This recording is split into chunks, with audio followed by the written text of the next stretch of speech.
સુરેન્દ્રનગર જિલ્લાના ધાંગધ્રા તાલુકાના કોંઢ ગામના ખેડૂત કિરીટભાઈ ગલગોટાની ખેતી દ્વારા સારી આવક મેળવી રહ્યા છે। ધાન્ય પાકનો ખર્ચ વધી જતા કિરીટભાઈ રોકડિયા પાકની ખેતી અપનાવી હતી અને 40 વીઘામાં 1 લાખ ફૂલના રોપાનું વાવેતર કર્યું હતું।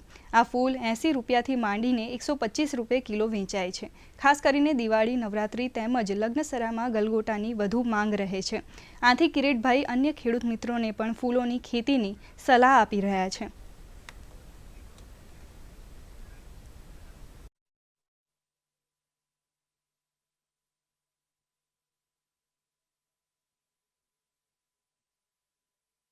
ખેડૂતો ફળપાકની સાથે સાથે ફૂલોની ખેતી કરતા બી થયા છે।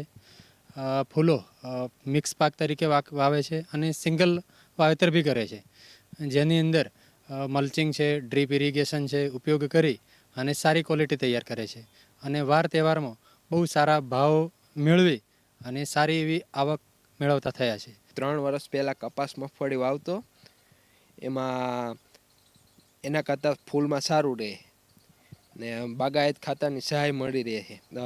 1 લાખ પ્લાન્ટ છે 40 વીઘામાં ને ભરૂચથી લાવ્યા હતા। અમે અહીંયા મજૂરી કરી રહ્યા છીએ અને રોજની 300 રૂપિયા દાડી 300થી વધુ ઉપર આપે છે અને આ ફૂલ તોડવાના, પેકિંગ કરવાના એવું કામ કરીએ છીએ।